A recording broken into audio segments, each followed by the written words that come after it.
Good evening, I'm Dennis Ward. Welcome to APTN National News Weekend.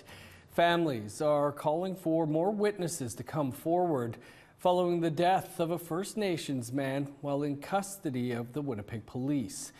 APTN's Tamara Pimentel has more. Where was his help? Why didn't they keep him safe? Regardless of the situation, they failed him. At an emotional press conference, Jody Beardy questions how her partner, 37-year-old Elias Whitehead, died while in Winnipeg police custody. Who do we call if we need help? Regardless of the situation of who we are, we should not be profiled. Where is the humanity for Indigenous people? According to a Winnipeg police press release, officers responded to a report of a male in distress running into traffic and acting erratically. He was taken into custody and went into medical distress. He was then taken to hospital in critical condition and was later pronounced deceased. Beardy says information is missing from that press release and that a video recorded by a witness showed more. I felt like I couldn't breathe. Have you seen the video? APTN has not seen the video. The case is currently being investigated by the Independent Investigation Unit of Manitoba. Winnipeg Police Chief Danny Smythe wrote an online post on the site's Substack following the incident. In it, he said officers were informed that a male had jumped in front of a woman's vehicle and started punching her window and attempted to enter her vehicle. He said Whitehead was combative and acting erratically. Smythe said use of force is rare. Less than half of 1% of those calls involves any type of force at all, let alone lethal force. Manitoba Kuwatanawi Okamaknak Grand Chief Garrison Settee says violence against Indigenous people is a regular occurrence. Why is it that First Nation people have been victims of fatalities under the hands of the Winnipeg police? This is not right. There's something deeply wrong with a system that allows our people to be victims of police brutality and also fatality. Beardy says that behavior is out of character for Whitehead. He was kind. He would help anyone who needed it, and he would befriend anyone. Whitehead is from the Webekwe First Nation and was living in Tatasqueyac with Beardy. He was a carpenter and a level 1 heavy-duty mechanic and was in Winnipeg for training when the incident happened. His family said they are waiting on toxicology and autopsy reports. Indigenous leaders wrote to Winnipeg's mayor and Winnipeg Police Chief Danny Smythe requesting in-custody deaths be reported to the Assembly of Manitoba Chiefs. They also requested a meeting to discuss collaboration in similar cases in the future. A meeting has not yet been scheduled. Tamara Pimentel, APTN National News, Winnipeg. An organization in British Columbia has just celebrated 50 years of helping Indigenous peoples navigate their way through the court system. APTN's Tina House has that story. Tonight, it's all about celebrating 50 years that the Native Court Workers has helped Indigenous people navigate their way through the court systems. Former BC MLA Melanie Mark worked with the organization when she was just starting her career. Knowing someone, our people, that we had their back and that we were going to be their voice, whether they were fighting for their kids, fighting for their rights, and that's what the Native Court Workers has done. Maxwell Johnson was honored at the gala. He and his granddaughter were discriminated against while trying to open up a bank account. They sued and won. It was an apology feast, and that really took a load off Tori and Morgan and myself. So that really helped us move forward with BMO. It all started when Maxwell went with his then 12-year-old granddaughter to open up her first bank account at the Bank of Montreal here in downtown Vancouver. After Johnson produced his Indian status card for ID, the bank teller became suspicious and phoned police that the ID seemed fraudulent. Vancouver police arrived and handcuffed Maxwell and 12-year-old Tori Ann while questioning them. They were eventually let go, but that incident left the two very shaken. He says the Native Court Workers in the Restorative Justice Program helped his family heal. It's really, really nice that we have people that do that, and they guess they put their heart and soul into the work that they do, and it's really appreciated by people like myself that have to go through what we went through, and all the obstacles that we had to go through. The Native court workers provide counseling services, referrals to alcohol and drug detox programs, and advocacy in courts to ensure Indigenous people are properly heard and understand the proceedings.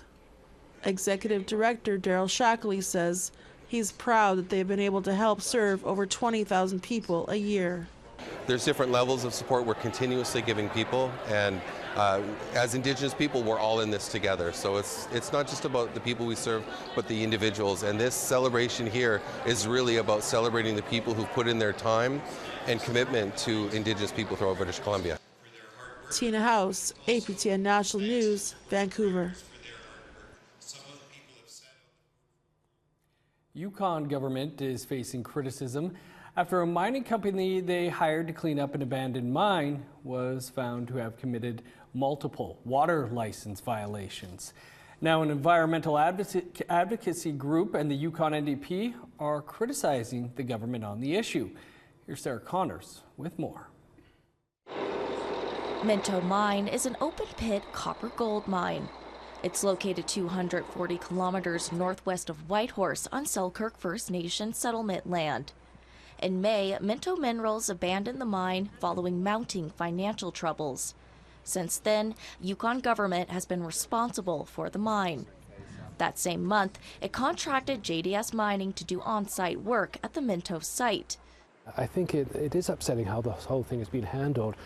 Louis Rifkind is a mining analyst for the Yukon Conservation Society. He's dismayed to learn a formal warning was issued last month to the mine's receiver, PricewaterhouseCoopers, for 3 violations to the mine's water license. That includes unauthorized dredging of the Yukon River during the height of the territory's salmon run. So anytime you stir up sediment in a river or stream where salmon are either moving up or spawning, you're going to interrupt how they navigate, how they move, and even possibly where they spawn. The formal warning states failure to comply with the terms of the mine's water license can result in a $15,000 fine and/or up to 6 months in jail. Rifkin feels there should have been serious consequences, especially when mining contracts are worth millions. To be just given a warning, I mean, it's just a slap on the wrist. It's not acceptable. The issue was also raised in the territory's legislature late last month. Yukon NDP leader Kate White criticized the Liberal government for what she says is a lack of environmental oversight at the mine site. But John Stryker, Yukon's minister in charge of mining, disagrees. He argued that mining companies sometimes make mistakes and that his government is taking good care of the site. We also reached out to Selkirk First Nation, but they did not respond to our request for comment. Sarah Connors, APTN National News, Whitehorse.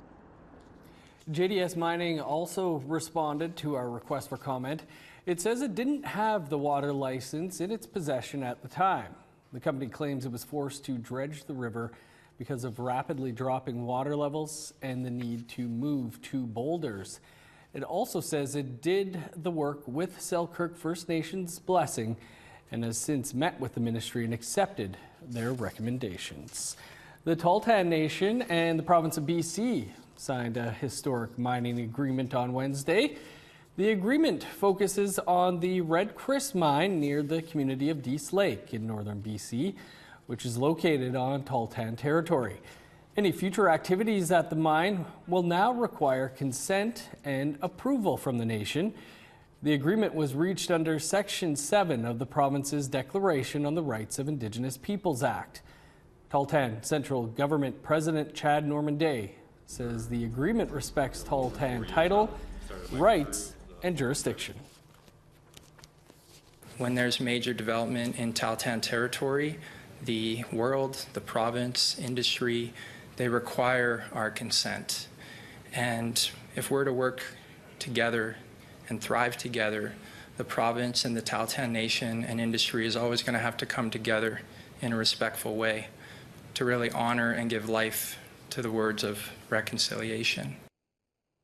There are calls for changes at the top of a women's shelter in Calgary. Details on that and more coming up after the break.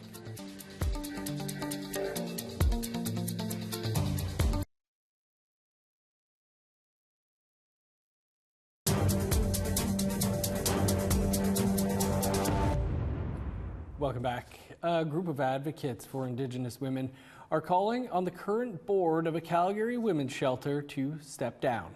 The Ttan shelter was created to meet the needs of Indigenous women in a traditional and spiritual way, but the founders say it is no longer running with Indigenous practices in mind.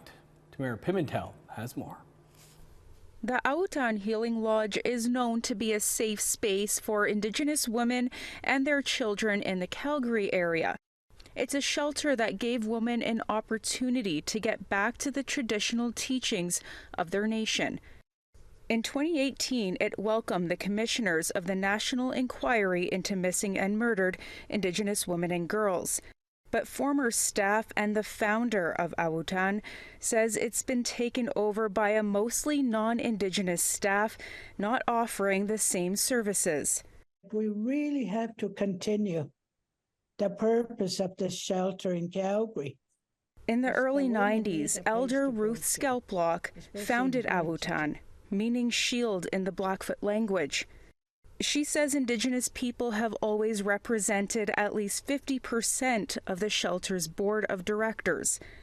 But she says now only one Indigenous person is in a decision-making role. Women need a place to go to, especially here in Siksika, different reserves. It's meant to be a unique shelter, different from the white structured shelters. Dr. Linda Manyguns used to be the president of Ttan before moving east a few years ago.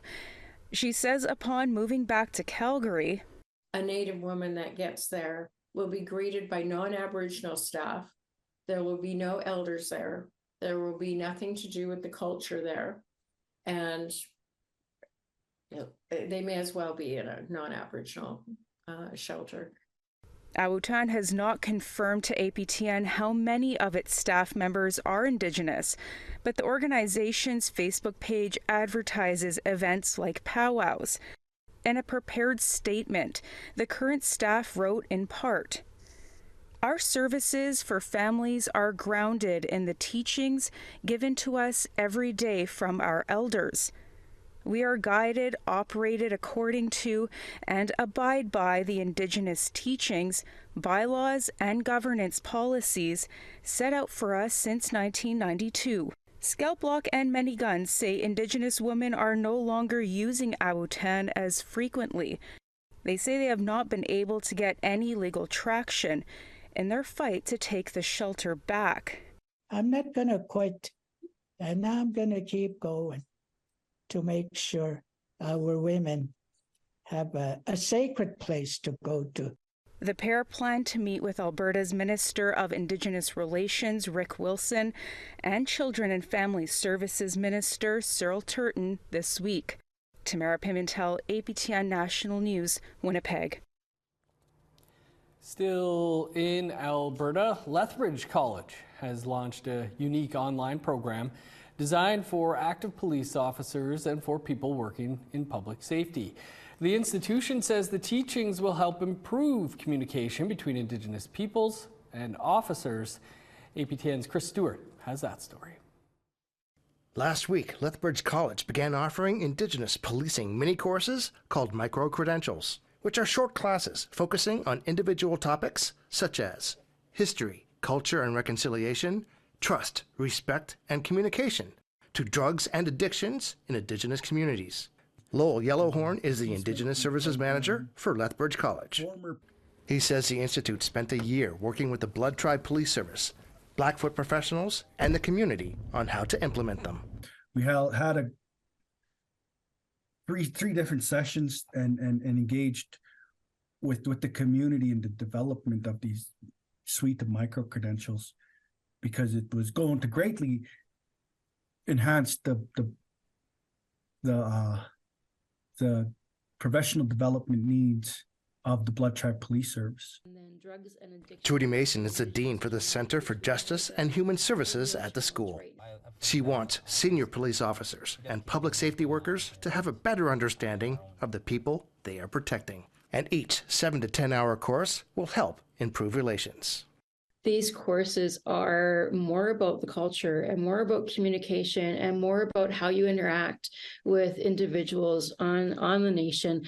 And there's little pieces of the law in there, but you know what? Police officers know the law already. So it's more about circumstances that have led to some of the situations and how can be culturally respectful. Mason says the courses work well for officers from coast to coast. It is specific to the Blackfoot Nation, although there are within the courses there would be content where it would specifically say this is what happens in a Blackfoot Nation. However, if you are someplace else in the country, go to your community and ask the questions. Lowell Yellowhorn says the courses are a step towards reconciliation for the school and for the officers who have completed the classes. I look forward to seeing how these types of training opportunities for our officers who are serving, how this will help them in becoming better knowledgeable in some policing scenarios that they may face in the future, just to make our community safer and help to address some of the systemic challenges that the policing sector experiences. You can enroll at lethbridgecollege.ca. Chris Stewart, APTN National News, Edmonton. The stars are out north of 60 for the Yellowknife International Film Festival. We have that story and more still to come.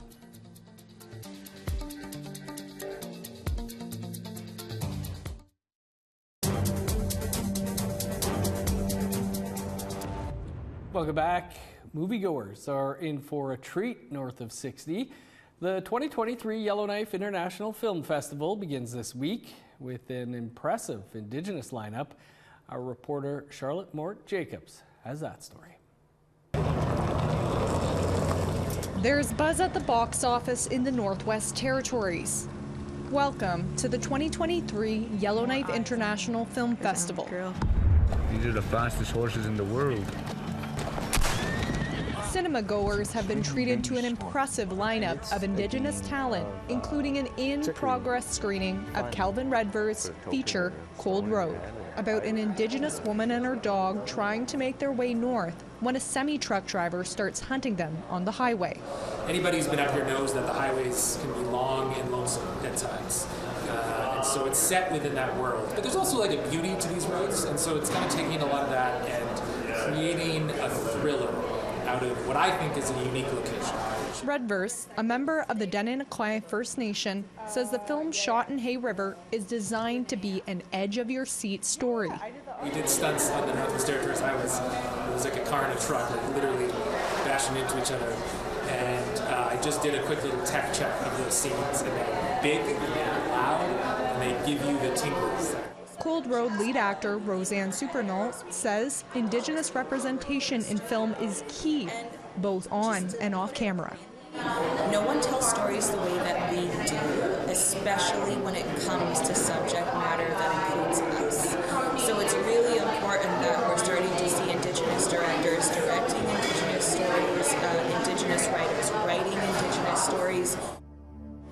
The festival boasts 15 in-person screenings and 6 online shows, with several northern debuts of Indigenous NWT films such as And Dene Day means the land is with us. Dene on the Land, and She Gives Birth. The Film Fest runs November 1st to 5th. Charlotte Mort-Jacobs, APTN National News, Yellowknife. Some great looking films there. Moccas and Joe Coffee Roasters serves up its cups of Java in the Mohawk community of Kanesatake and has just launched a new line focused on sourcing coffee from 100% Indigenous owned farms. The company has also made the majority of its packaging more environmentally friendly. Maricel Amador has more. Our roasts are between 13 to, let's say, 15, 16 minutes. Julie Ann David is carrying on the family legacy of roasting artisanal coffee. That's how you do your smell test. David, along with her brother Mike, have taken over Moccas and Joe coffee roasters. These are off beans, and a lot of times these are unripe. Accompany their father, Walter David, started in the community 17 years ago. I'm taking over roasting. I pretty much it's going on a year soon. I've been learning the ropes from my father and just trying to learn everything about the entire roasting process, right to the packaging, and next it'll be learning how to source the coffee. Now, the siblings are on a mission to not only expand the company, but also to partner up with other Indigenous coffee farmers and producers around the world. Our first coffee partner for our new Indigenous to Indigenous Coffee Alliance line will be from Guatemala. It's the CCDA. Actually, we're hosting the founder today at our new roastery, so it's pretty exciting. The Campesino Committee of the Highland, or CCDA, is an Indigenous organization in Guatemala that supports Indigenous farmers and rural populations by improving their quality of life. During a visit to Moccas and Joe's new roasting facility, Leocadio Huracan, a Catchikill Maya farmer with the CCDA, said that this new partnership was both significant and strategic. He highlighted the importance of First Peoples coming together. Una conexión que no solo se trata de comercializar café, sino también de compartir cultura, compartir lo que nosotros somos, lo que nosotros sabemos y nuestra visión hacia la humanidad, nuestra visión cosmogónica para la sociedad, para la búsqueda de justicia social y sobre todo para que se respete la naturaleza, la madre tierra. The new line was inspired when the siblings realized that there weren't many Indigenous-owned coffee farms in source countries. This new line is really just to build out, hopefully, a supply chain of more Indigenous ownership. We kind of see the whole supply chain from coffee farmer to importers to producers to roasters and beyond. There we go. This is actually the Guatemalan CCDA coffee. Maricela Amador, APTN National News, Kanesatake, Quebec. I would love to try that brew. Well, that's all the time we have for your APTN National News for this weekend. You can always find much more over on our website, aptnnews.ca. I'm Dennis Ward. Marcy, thanks for being with us. Enjoy the rest of your weekend.